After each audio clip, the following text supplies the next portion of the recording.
Bienvenidos a Radio Uruguay, bienvenidos a La Máquina de Pensar. ¿Cómo andan? Espero que anden bien. Arranca La Máquina de Pensar, son las 19:02 exactamente, en punto, aquí en Radio Uruguay con Juan Core. Estamos ahí manipulando, él está manipulando en realidad los controles con esa sabiduría, habilidad y sagacidad con la que se caracteriza Juan Core. Y en una semana con que realmente viene bastante surtida. Ayer estuvimos hablando de los archivos M con Natalia Mardero sobre una película que realmente recomendamos desde aquí. Se llama Una serena pasión, es la vida de Emily Dickinson, es del 2016, una película donde Cynthia Nixon, aquella que trabajaba en El sexo y la ciudad, hace de Emily Dickinson brillantemente. Hoy va a estar Andrés Estañaro, hoy es el día en la sala Hugo Balso a las 21 horas. Pueden ir a verlo todavía, va a estar cantando Canto por Guernica, un espectáculo con canciones de la Guerra Civil, y ya mismo vamos a empezar la poesía. Hasta ahora no hemos hablado de poesía en esta semana, con Cecilia Ríos. ¿Cómo andás, Cecilia Ríos? Muy bien, muchas gracias por invitarme, Pablo. Cecilia Ríos, ella es narradora y poeta, y el año pasado se descolgó con un libro inédito que ganó mención en el Onetti, ¿no? En el Onetti, que es uno de los premios más prestigiosos que hay en Uruguay, el premio municipal de la Intendencia Municipal de Montevideo, aunque no se dice más municipal, se dice Intendencia de Montevideo, porque, bueno, por la trayectoria, el premio Onetti, y aparte porque un detalle no menor, solamente puedes ganar el premio y una mención, un par de menciones, ¿no? O sea, es muy peleado, digamos. En el caso de Crecida, el libro que sacó Cecilia Ríos, o que se editó con Civiles y Letrados, sacó mención, ¿no? Sí. ¿Lo esperabas? ¿No lo esperabas? Bueno, en realidad me sorprendió, sí, porque yo no, en realidad tú decís soy poeta, no soy poeta, o sea, no me siento poeta. Correcto. Simplemente que me salió ese libro y bueno, y como para testearlo lo mandé y bueno. ¿Lo mandaste por mail? Sí. Porque eso es otra cosa que tiene el concurso de Onetti, que se puede mandar a través de un formulario, digamos por la página web, ¿no? Lo cual es extraordinario para aquellos que dudan de ellos mismos, entonces agarran y lo mandan, es más fácil que ir hasta la Intendencia. Yo, Cecilia Ríos, obviamente te conocía como narradora, aquel libro de cuentos que sacaste con Civiles y Letrados, que se llamó algo de los dinosaurios, ¿cómo se llamó? Sigiloso dinosaurio. Sigiloso dinosaurio, eso fue del 2011, y también tuve la oportunidad de leer una novela tuya inédita también, que es rural, y que si algo se vincula con este libro Crecida, es ese ambiente rural, ¿no? Un ambiente rural. A mí me sorprendió también el libro. Me sorprendió. Sí. Lo he hecho leer por algunas personas y también me dicen que es un poco raro, no sé. No es raro. No. Primero porque me parece que, digamos, es como de una narradora muy poética. O sea, en realidad lo que está haciendo acá es Cecilia Ríos es describiendo una crecida, ¿no? Digamos, un río, ¿no? Lo que es una crecida, ¿no? Con todas las connotaciones que tiene, sobre todo en el ámbito rural, ¿no? ¿Qué quiero decir esto? Cuando crece un río, cuando se desmanda, se viene la corriente, pasan muchas cosas, pero sobre todo parece que todo, no sé por qué, a mí me parece, ¿no? Todo fuera simbólico. Todo parece que tuviera algo, ¿no? Digamos, ¿no? Cuando vos decís que la crecida, dice la voz lírica, va desfigurando a los árboles, ¿no? La cintura de los árboles, o va cambiando, o va tiñendo todo de un color sucio, porque la crecida, si hay algo que lo que hemos visto en una crecida de cerca, es espantoso, es no solo la humedad, sino el barro, la mugre, todo lo que lleva, ¿no? Claro, en realidad yo nunca viví en el campo. Esta sería la crecida de un río urbano, o sea, en un pueblo, no vista desde un pueblo, que era donde yo vivía cuando era niña. Pero vivías muy cerca al campo, digamos, para aquella novela. Esto también está vinculado a ese ambiente rural, digamos, por lo menos la periferia, ¿no? Bueno, no, yo no específicamente, pero sí íbamos al campo muy seguido. Mi padre vivió toda su vida en el campo, mis abuelos, mis tíos, en fin. Tenía antes un vínculo fuerte con el campo. A veces tampoco hay que tener vínculos muy fuertes, sino que basta que uno haya ido de chico y que te haya impresionado para que después vuelvan recuerdos de alguna forma. Yo no sé por qué me hice toda esa película, ¿no? Que en un momento te vinieron recuerdos, alguna cosa de esa, y empezaste a seguir, y lo que hay es una descripción muy lenta que va como acelerándose de esta crecida, ¿no? Sí, en realidad la crecida en los pueblos donde pasa poco es un espectáculo también, ¿no? O sea, por ahí creo que lo menciono, la gente va a admirarla y habla de ella, ¿no? Es algo, el espectáculo de la naturaleza, pero fuera de una cosa rara, ¿no? Claro, sí. Y bueno, el tema es que es lindo o llama la atención hasta que no te toca, ¿no? Sí, hasta que no te llega. Cuando empieza a amenazarte, te provoca temor y inseguridad. No, pero aparte, sobre todo, hay una especie como de corrupción de las cosas que se van como, ¿no? Ablandando, reblandando, ¿no? Todo va cambiando su color, su materialidad, todo va siendo... y ahí hay también enumeraciones de cómo lo toman esos personajes del pueblo, porque obviamente sí, ahí sí inventás un pueblo, ¿no? En realidad no invento, sino que describo personajes que existieron en mi infancia, ¿no? Capaz algunos no sean inventados, pero en general todos son personas que conocí, cuyos nombres ya no recuerdo, y quizás tampoco sus aspectos, pero por lo que menciono ahí recuerdo eso, ¿no? Son relojeros. Sí. Vas hablando, pero son muy específicas los retratos de cada uno, ¿no? O sea, y ahí, a ver, ahora los iba a buscar, pero bueno. Sí, pero yo tengo una amiga que vive en 33, ¿no? Que es donde yo viví en la infancia, y leyó el libro. ¿Así en 33? Sí. Y me dijo que no reconocía a los personajes. O sea, son personajes de hace muchos años. Sí, bueno, ¿me dejás leer un poco? Sí, dale. Dice, las bellas niñas rubias del capitán, porque comienza como una enumeración un poco literaria, pero se van a dar cuenta que no es así. Las bellas niñas rubias del capitán, la hija del exiliado ruso y su sirvienta, la tonta y rica cuyo novio se acostaba con su amiga pobre, el poeta traicionado con un veinteañero, la que tuvo hijos con el estéril, la que esperaba el viaje del marido para recibir al amante, el profesor de biología seductor de muchachitas, la que sacó a las calles las ropas de su rival, el loco que tocaba el piano todo el día, la profesora de largos lentes oscuros, el lento hijo del doctor, el fotógrafo amanerado, el que daba discursos en la madrugada subido en taburete en las esquinas, la delgada muchacha vendida a los 14 con su dueño y el carro de sus hijitos, en fin, el estanciero que azotaba niños negros, el adorado por su madrecita, el mejor de la clase, la mediocre, el vivo, la feliz, quien inventaba chistes o cantaba boleros, disecó pájaros, inventó botones, el campeón de garroche, el payador, la pianista, la maestra pintora, el baterista de orquesta, en fin, ahí hay algunas cosas que pueden ser medias literarias, pero cuando yo veo, por ejemplo, la que sacó a la calle las ropas de su rival, yo digo, aquí hay un cuento, hay una historia que ocurrió algo así, bueno, por lo menos en la imaginación de Cecilia Río ocurrió. No, ocurrió en la realidad, que es más rica que las imaginaciones. Sí. Ocurrió. O sea, en general lo que pasaba allá es que cuando el marido o el novio te engañaba, en lugar de pegarle a él, y las mujeres, en lugar de agarrárselas con él, pegarle porque... como un símbolo también, ¿no? Sí, se lo hacían con la rival, ¿no? O sea, algo que a mí siempre me llamó mucho la atención. Claro, bueno, entonces, por ejemplo el panadero borracho, el empleado bancario, la acunadora, el comisario, el rematador, quien vendía golosinas o ordeñaba vacas, cosía los vestidos, sabía los secretos. Eso también me imagino. Ahí hay una yo no sé si es porque uno tiene ideas o intuiciones o estereotipos, pero cosía los vestidos, sabía los secretos, todo en el mismo verso. Bueno, sí, no sé, salió así. Salió así, ¿no? Todos dejaban sus asuntos al atardecer para mirar, oler, explicar, conocer la crecida, convertirla en recuerdo, fantasma o fotografía. También hay puntos, ¿no? Es como una letanía, todo, ¿no? Que va creciendo en una letanía, pero también hay puntos. Me parece que vos mediste o es una cuestión del oído tuyo nada más.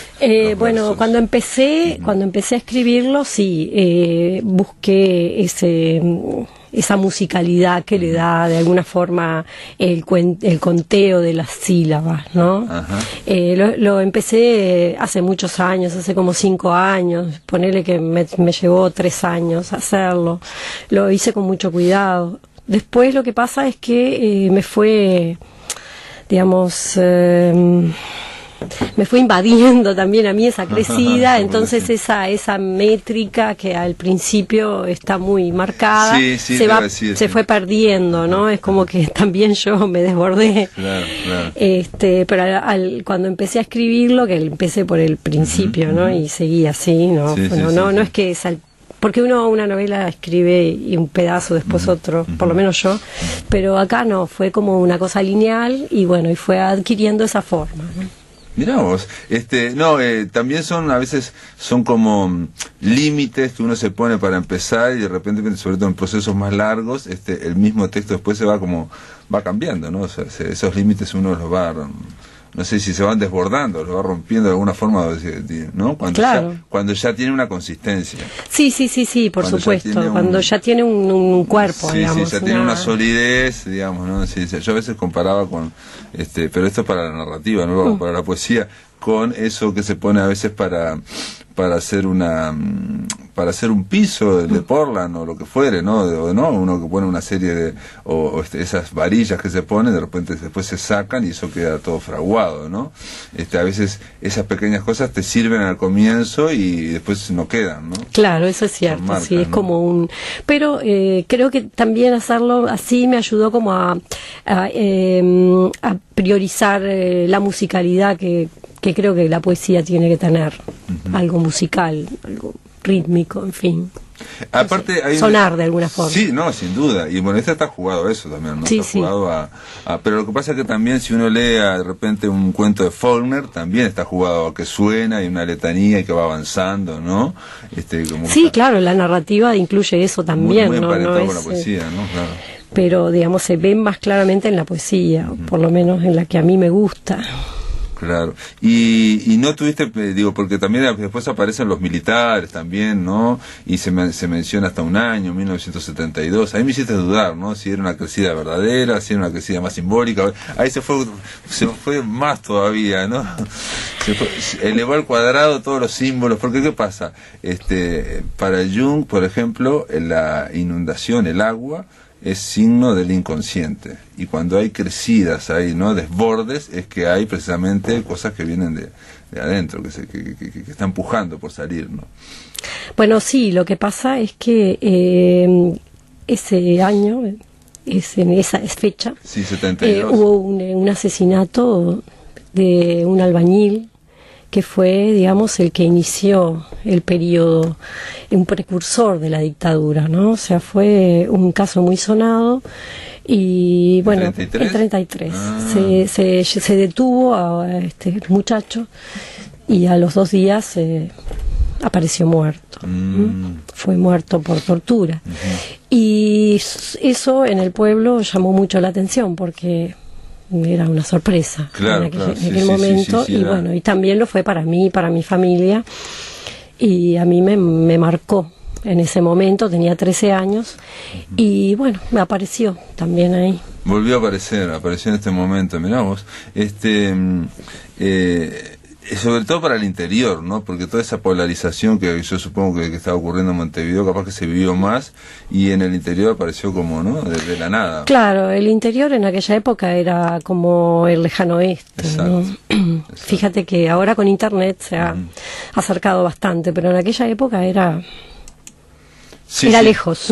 Sí, era como una película, se veía todo desde lejos como una película. Cecilia, y esto fue editado por Civiles Letrados, y algo que quería comentarte es que es un libro artesanal, digamos. Acá termina el libro y dice: este libro fue impreso, cosido, prensado y cortado durante el verano y el otoño de 2017 con la colaboración de familia y amigos. Agradezco a todos la colaboración. Sin embargo, está dentro de la colección de la edición Civiles y Letrados. Sí, o sea, nosotros lo hablamos con Luis de que podía ser un ejemplar atípico dentro de las colecciones y del catálogo de Civiles. A mí se me ocurrió hacerlo con mis manos, capaz por el contenido emocional que tenía. Me parecía mejor tocarlo, coserlo y hacer todo eso. Fue un experimento porque soy bastante torpe, pero bueno, quedé contenta. Claro, me llevó mucho tiempo armarlo, pero bueno, creo que valió la pena. No sé, no te expresaste sobre eso. No, porque digo, es un libro artesanal, pero digamos que no se ve como artesanal, ¿me explico? O sea, digamos, está muy similar a los de la colección Civiles y Letrados. Hay libros artesanales que como que manifiestan claramente, digamos, papel de estraza, cartón, en fin, una serie de cosas, su calidad artesanal, ¿no? Este no. No, yo justamente quería que fuese artesanal, pero que no fuese así feo. O sea, quería que quedara lindo. No digo que lo del papel bueno, no, pero pero tiene una especie de fealdad, como vos decís, que es ostentosa. De cierta tosquedad, por ejemplo, o por ejemplo, elegiste el papel y yo pensaba, digamos, digo, ¿no? Hay una sensualidad en el papel elegido, ¿no? Cualquier papel. Elegí muchos papeles, probé con muchos papeles. Por eso, digo, eso se nota. Y eso me importaba que quedara prolijo, en fin, bueno, está. Se nota la densidad de papel y frente a una aparte también usaste una tipografía muy también para nada minimalista, me refiero, sí. A no querer buscar lo más fluido, lo más habitual, si se quiere. Sí, quería que fuese una letra más o menos legible, que fuese un poco grande así, no muy chica. Y lo hiciste vos, está muy bien. Y también lo diseñaste vos. Y bueno, la tapa está hecha por tu hermana, ¿no? El dibujo lo hizo mi hermana y el diseño de la tapa lo hizo un diseñador que es amigo de mi hija, Manuel Serra. ¿Y cómo se Pero llama? sí lo armé, digamos, yo, el resto. Y también está hecho con licencia Creative Commons de atribución no comercial. ¿Qué quiere decir eso? Bueno, en realidad el libro está en internet, se puede bajar. Se puede bajar, perfecto. ¿Dónde está en internet? En el Internet Archive. En el Internet Archive. O sea que si yo pongo Crecida en Google, Cecilia Ríos, Internet Archive o lo que sea, ya me sale directamente y lo puedo bajar. Lo puedes bajar. Ah, bueno, que es interesante para aquellos que nos están escuchando, ¿no? O sea, hay que poner Crecida Cecilia Ríos. Y ahí sale. A ver, vamos a probar. Cecilia, ¿y libro ya se presentó? Mira, se iba a presentar el 10 de agosto, pero hubo una movilización de los funcionarios del MEC y la presentación fue suspendida, pero te puedo decir que el día 13 de septiembre en la Biblioteca Nacional a las 19 horas lo vamos a presentar, espero. O sea que hay que poner, perdón, porque yo pongo y no me sale, digo, Cecilia Ríos Crecida y pongo que descargar, por ejemplo. Sí. Descargar, perfecto. Mapeo, Creative Commons, no me sale. ¿Y qué hay que poner, dijiste después? Internet Archive. Internet Archive. Bueno, ya nos estamos yendo.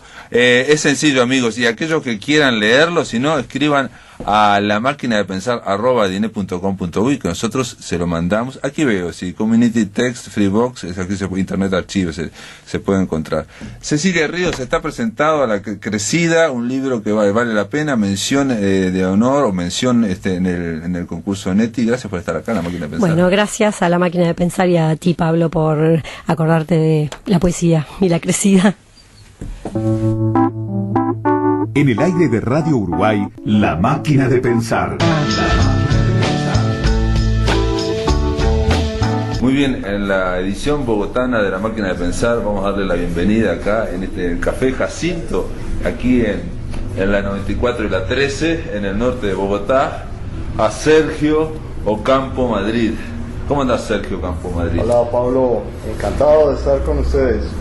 Sergio es un escritor, es un periodista, es un cronista, entre otros ha publicado los relatos A Larisa no le gustaban los escargots, también la novela El hombre que murió en la víspera y Limpieza de oficio, y en el 2014 publicaste otro libro de cuentos, El amante fiel de medianoche, en fin, y también sos coordinadores de talleres de crónica, eso lo vi, sí.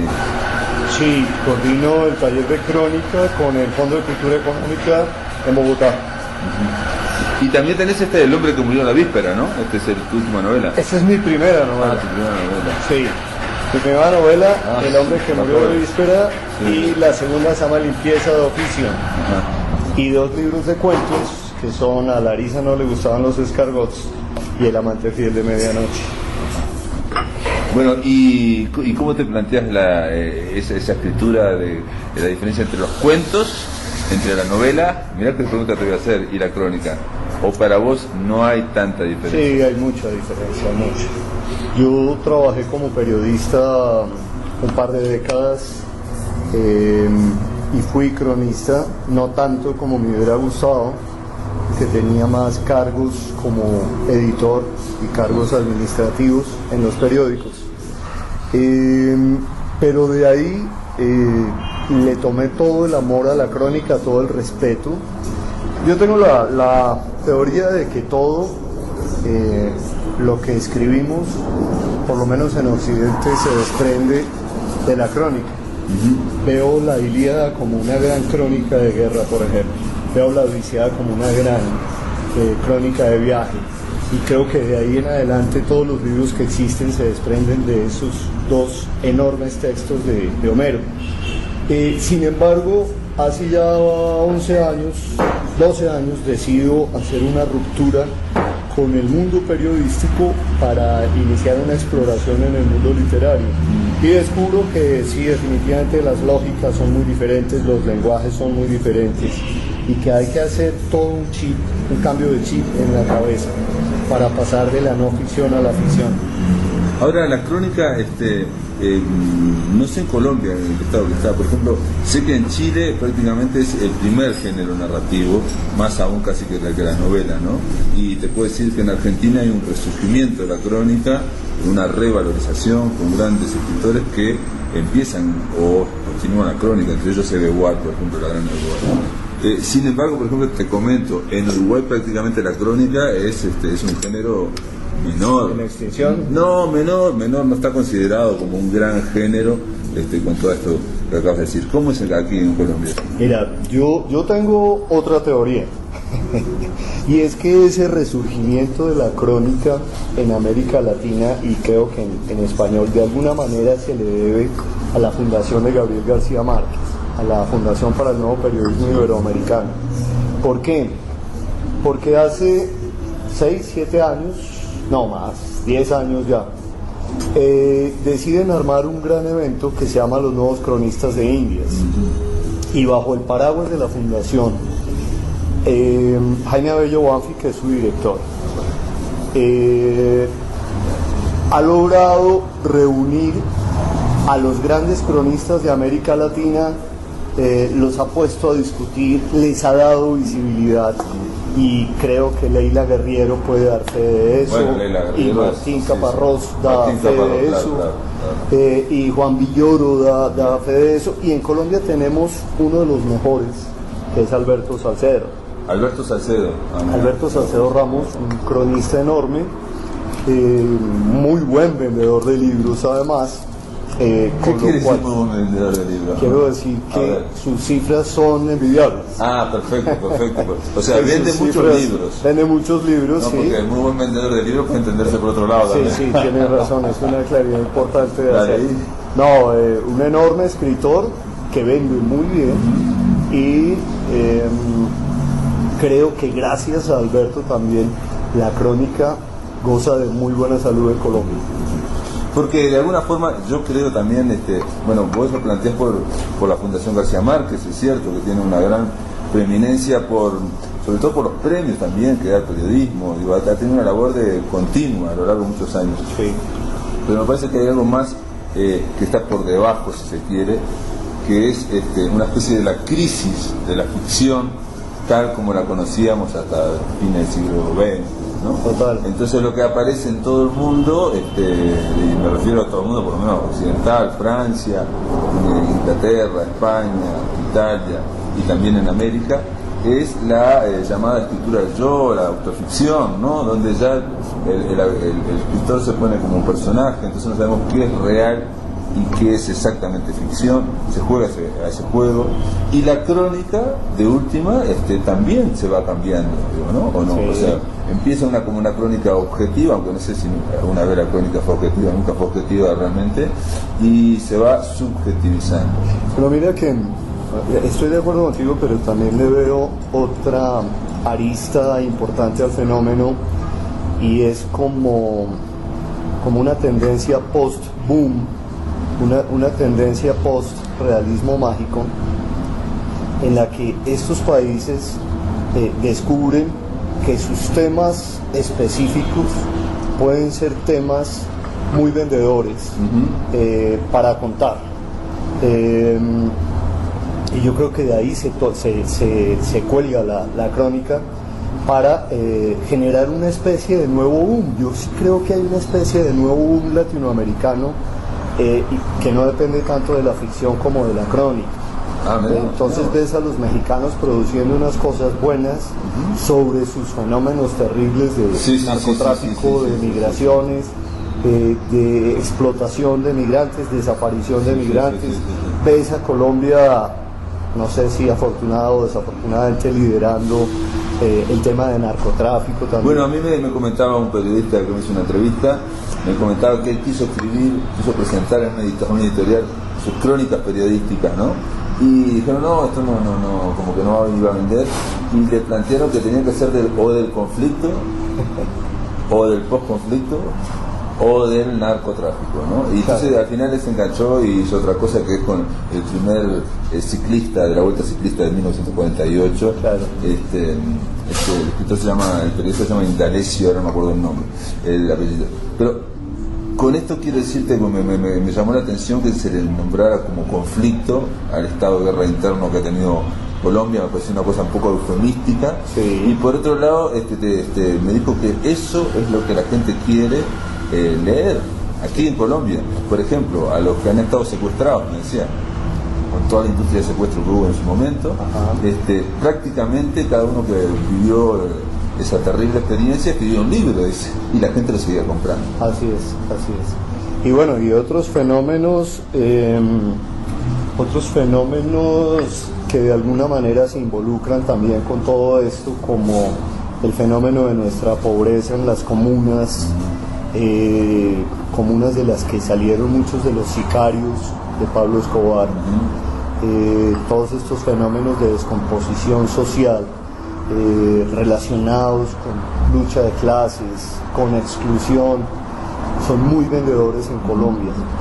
No solamente en la literatura, el cine de alguna manera nos tiene saturados, y las series de televisión nos tiene un poco saturados con esto también. A nosotros nos llegó también allá y fue sorprendente todo ese mundo, sobre todo el mundo narco, porque parece interminable, ¿no? O sea, series y telenovelas y no sé qué. Y mira que son enormes éxitos además, porque creo que El Patrón del Mal lo vieron en el mundo entero. Netflix tiene una serie sobre Pablo Escobar exitosísima. Muy exitosa. Hay una que pronto escuchaste mencionar que fue muy exitosa también, Sin Tetas No Hay Paraíso. Sí, en fin, todo gira alrededor. Libro y serie de televisión. Sí. De todas formas, en tu caso, tu literatura, ¿cómo es? ¿Por dónde crecí? Yo voy en contravía. No necesariamente decide exactamente, ¿no? A veces no es todo racional, lógico, como si fuera una estrategia y una regla. Claro, sin duda. ¿No? Pero uno tiene a veces impulsos. Pero yo voy en contravía de estos fenómenos exitosos comercialmente. O sea, yo quisiera y trato de representar los otros conflictos que veo en mi país, que no se alejan de los conflictos de cualquier hombre o mujer en cualquier otra ciudad del mundo, y que creo que siguen sin ser explorados, justo por esa convicción de lo que debemos hacer, de lo que le debemos mostrar al mundo. Ya no es realismo mágico, sino descomposición social, narcotráfico y todo eso. No, Fernando Vallejo también, ¿no? Vallejo, claro. Con la Virgen de los Sicarios. Fernando Vallejo se hace universal, o por lo menos adquiere un nivel internacional que no tenía, siendo un muy buen escritor, con la Virgen de los Sicarios, cuyo planteamiento es perfecto para lo que estamos diciendo. Esa como mezcla, la matriz. Claro, esa mezcla de religión con criminalidad, que perfectamente puede entenderse dentro de la mentalidad colombiana, del colombiano excluido. No, pero y fuera también, porque es también plantear cosas extremas, ¿no? El asesinato, un rapto místico también, cosas extremas, de jugarse la vida, ¿no? De jugarse la vida por algo, y eso siempre impresiona, ¿no? desde las películas del cowboy hasta acá, eso es lo que más impresiona. Así es. Ahora, ¿qué es ser escritor? Porque para mí Fernando Vallejo, esto es una interpretación muy personal mía, ¿no? Sí. Que después de Realismo Mágico y después de la enorme figura que es Gabo, ¿no? Gabriel García Márquez, ¿no? Que casi podría decirse que lo que me dijo una vez un argentino sobre Borges, un escritor argentino sobre Borges me dijo, yo por cuestiones políticas no los leí hasta los 22 años, ¿no? Y me salvé, dice, porque Borges es como el sol, dice, el que se acerca se incinera. Se quema. Y en este caso no digo que se incinere con Gabo García Márquez, pero la sombra de él era muy potente.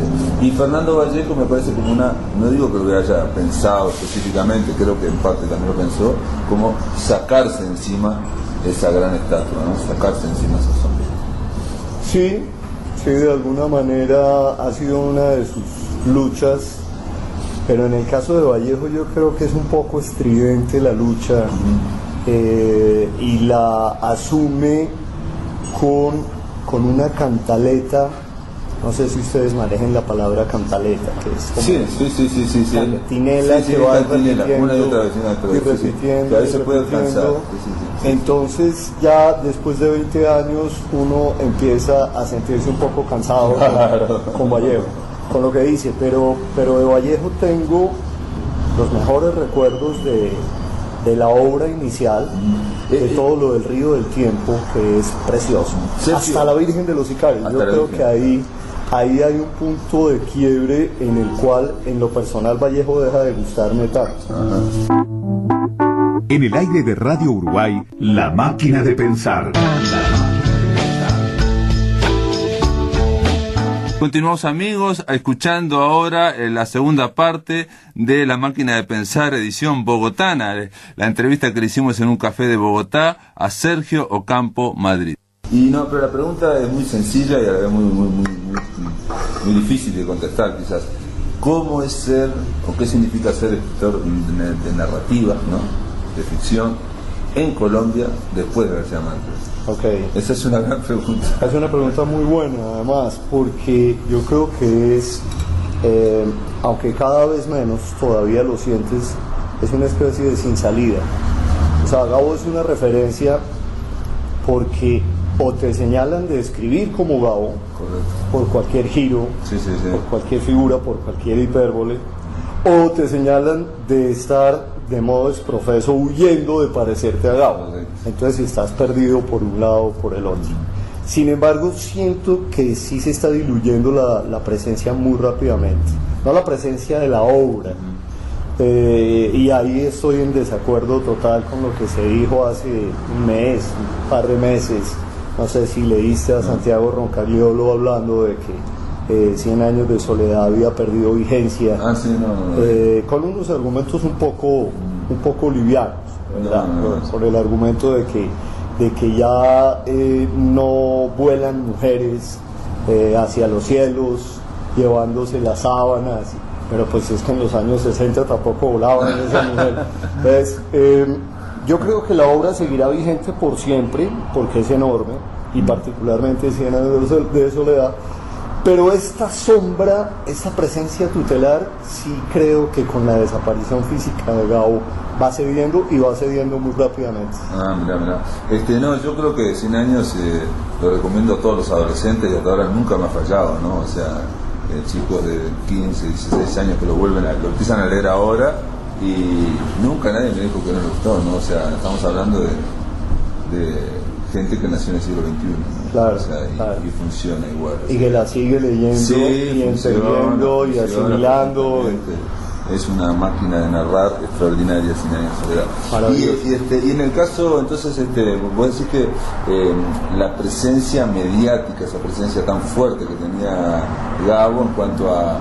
También es una figura de escritor que no sé si ahora se continúa, que era un poco el escritor que también, no sé si filosofaba o daba opinión, o era muy importante su opinión, qué opinaba Gabo de tal cosa, de tal otra, como referente político, bueno, hasta internacional, en fin. Sí. Esa idea me parece que todos los escritores están rehuyendo de toda esa parte política y se están centrando en la literatura.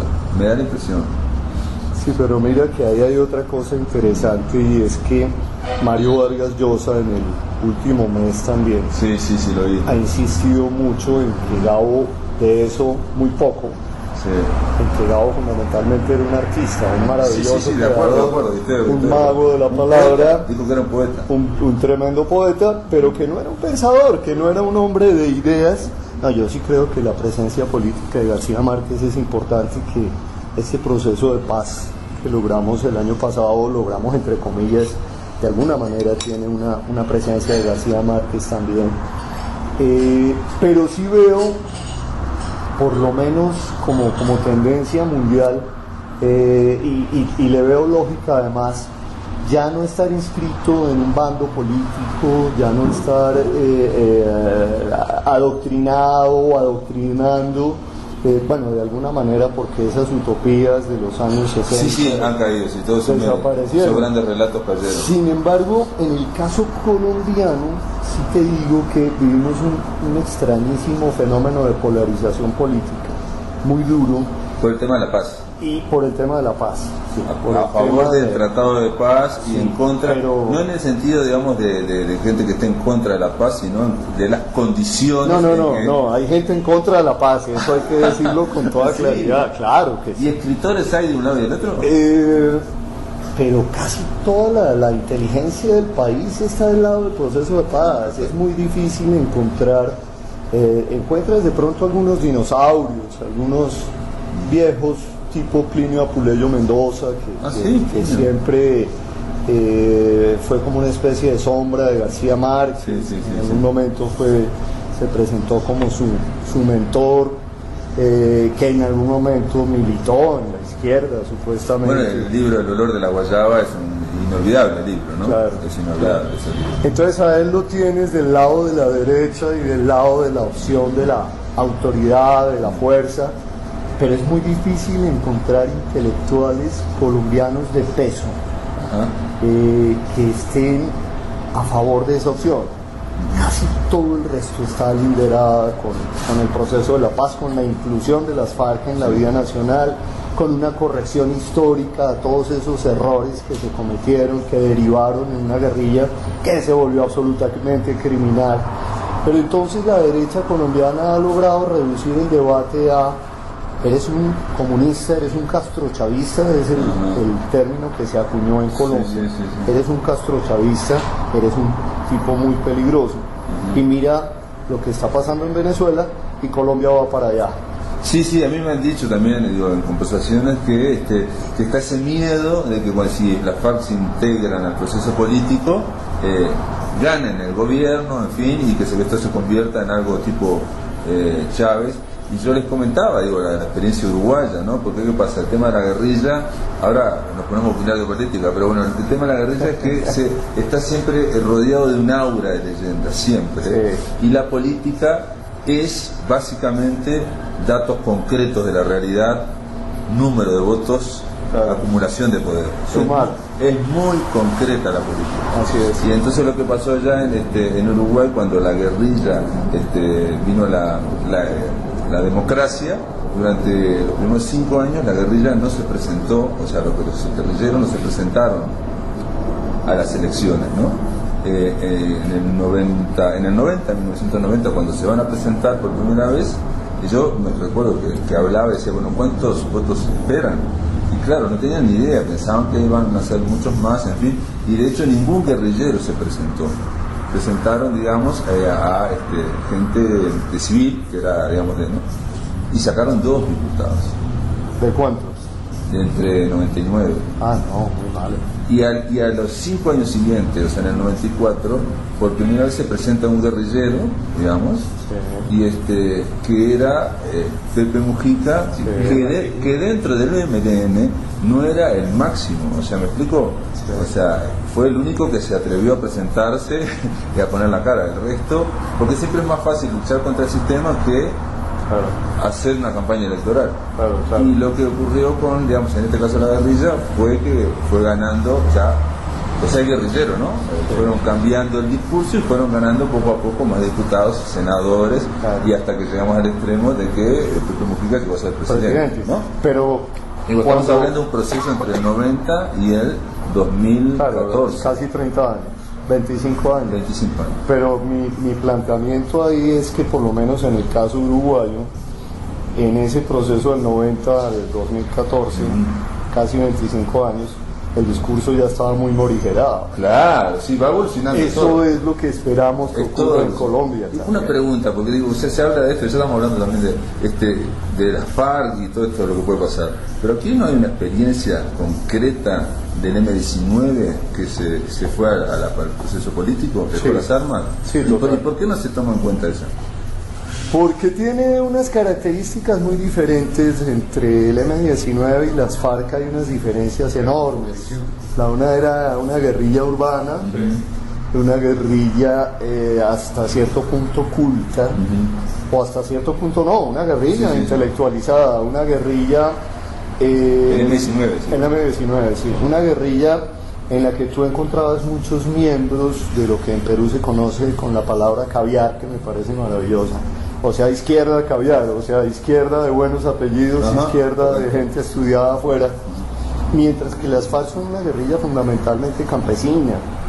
Tienen una doctrina, tienen una enorme disciplina, seguramente tendrán algún grado de intelectualidad, pero es un fenómeno totalmente periférico en todo sentido, alejado de los flujos del mundo, de los flujos de pensamiento. Entonces, es una guerrilla más maoísta, es una guerrilla más maoísta, más cerril, además, y una guerrilla que en algún momento tomó un giro en su historia, se criminalizó completamente.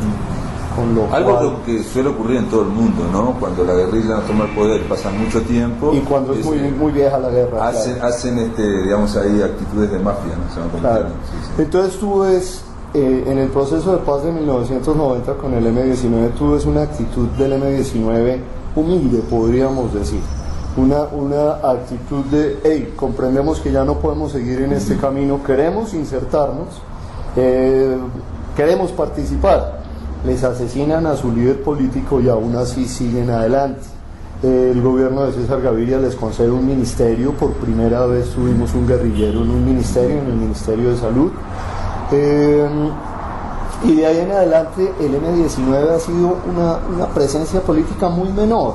O sea, que el partido que creó, ¿cómo se llama? No, crearon un partido que se llamaba Alianza Democrática, M-19, pero es un partido que languideció muy rápidamente y hoy es una tendencia diluida dentro de los independientes, pero lo tenemos como de las opciones respetables, o sea, creo que la intelectualidad, creo que los académicos, creo que las clases medias ven con muy buenos ojos esa opción de lo que quedó del M-19. Pero no la votan, digamos, no tiene tantos votos. No tiene tantos votos. Entonces lo de la FARC no se entiende por qué tanto miedo. Quizás también está otra cosa que era Venezuela, que antes no estaba también, ¿no? Sí, eso. Pero yo le veo una explicación al miedo. Es que Colombia tiene unos niveles de abstención cercanos al 55%. O sea, aquí nuestros gobernantes los elegimos con un 45%, máximo un 50%. El día en que esa masa votante, que nunca ha votado, vote, cambia completamente la situación. Y ahí es donde un grupo político inteligente, un grupo político astuto y hábil, tendría un terreno enorme por colonizar. Sí. Entonces ahí yo siento que sí puede existir el riesgo real, no de una venezolanización de Colombia, porque me parece que eso es ya delirante. De que la FARC sacara una buena porción de votos. Sí. Y creo que todavía el discurso de las FARC sigue siendo demasiado beligerante. Hay una enorme arrogancia. Hay un pensador colombiano que tiene una frase maravillosa, y es que le preocupa más, dice él, a mí me preocupa más que el marxismo-leninismo de las FARC, el machismo-leninismo de las FARC. Es esa opción del sea varón, es esa opción de que logramos porque lo logramos, por de que todos los por los huevos, de que en el fondo todos los métodos valen por el objetivo. Exacto, sí. Ahí están las FARC, en ese momento de nuestra encrucijada histórica. Es una idea muy de los 60, ¿no? Digamos, que esto por cojones, digamos, básicamente, ¿no? Pero además que también obedece un fenómeno de mesianismo post-comunismo, de la caída de la Unión Soviética, y es, la Unión Soviética desmonta ese modelo de sociedad, ellos no pudieron, nosotros sí vamos a poder. Sí. Y eso tiene, entonces, todo eso que me estás hablando me hace acordar en parte, la parte de una exageración, a Sendero Luminoso también. Sí, claro. Bueno, Sendero era más brutal. Sí, era más brutal, pero esa idea más brutal. Maoísta, esa idea de estás conmigo contra mí, si no te limpio, historia. Entonces eso ha llevado a una radicalización absoluta de la sociedad colombiana y de la a un envenenamiento de la Ahora, todo esto es hipotético y es teórico, porque a la medida que vos imagines que van a sacar muchos votos, yo puedo imaginar que no tantos, o sea, estamos en el momento de imaginación política. De especulación absoluta. De especulación. Yo esperaría que no tengan muchos votos, pero que tengan lo suficientes para hacer una fuerza, tenga una voz. Pero lo lógico, digamos, desde el punto de vista, digamos, de lo que pasa en otros procesos, es que no sea. Es que no. No va a ser nunca cosa mayoritaria. Es que no. Ni siquiera el aura de leyenda que a veces rodea. No, ellos la perdieron. No, el aura de leyenda en el caso de la guerrilla colombiana se perdió en cuanto a la influencia. Vos pensás que pueden tener mucha influencia entre masas y que pueden votar por primera vez. No la tienen. No la tienen, ni siquiera entre los sectores más periféricos de la sociedad. Su influencia es una influencia minúscula y en sitios muy apartados del país, absolutamente rural, sin ningún grado de importancia real, y a cambio de eso un rechazo generalizado. Sergio, para terminar esta entrevista, capaz que también ya nos movimos de la literatura, pero ¿cuáles serían los próximos pasos en Colombia entonces? Porque digo, se habla del post-conflicto, y a mí me llamó la atención que se hablara de eso cuando se firmó el año pasado. O sea, ¿qué post-conflicto? O sea, estamos en una especie de tregua y nada más. Claro. No se terminó el conflicto, no es un post-conflicto todavía. Claro. Yo soy muy pesimista con lo que puede venir, de verdad. Yo creo que somos tan desafortunados que este momento histórico de corrección nos correspondió con un líder muy importante, con un líder en contravía de la historia, un líder en contra de ese proceso de paz, un líder que construyó su discurso político con base en la guerra, con base en la existencia de un conflicto armado, de una guerra, y que sabe que en caso de desaparecer el conflicto, su opción se queda sin espacios. ¿Y estás hablando Estoy hablando de Álvaro Uribe Vélez, expresidente de Colombia. Entonces, esa coincidencia en el tiempo es absolutamente perversa. Si no existiera un líder de esa magnitud y con ese discurso, además con tal capacidad de exacerbación, yo creo que el proceso de paz tendría mejores perspectivas. De todas formas, todos los procesos de paz, siempre, por más que acumulen el 80% de la población, hay enemigos siempre de un lado y del otro, ¿no? O sea, siempre hay gente que va a tratar de... Pero... Yo ponía el ejemplo de cuando los judíos y palestinos, liderados por Isaac Rabin, llegaron a un extremo espectacular y bueno, lo mataron a Rabin y se terminó todo. Pero bueno, aquí hay una coyuntura particular, y es que estamos en tiempos de posverdad. Estamos en esos tiempos en que todo se vale. Estamos en esos tiempos en los cuales manipular, mentir, es más válido que nunca en la historia de la humanidad, con la enorme caja de resonancia que significan las redes sociales. Claro. Bueno, no sé, esto da para hablar mucho más, pero se terminará por acá la charla. Gracias, Sergio Campo Madrid, por esta charla, y bueno, a ver si podemos conversar vía telefónica en otro momento. Claro que sí, Pablo, encantado. Un saludo para los uruguayos y un gran abrazo. Amigos, espero que les haya interesado esta charla. A mí me pareció increíblemente interesante, no solo por lo literario, sino por el análisis político que hizo el escritor colombiano Sergio Campo Madrid. Se terminó La Máquina de Pensar. Mañana continuamos a partir de las 19 horas. Que lo pasen muy, pero muy bien.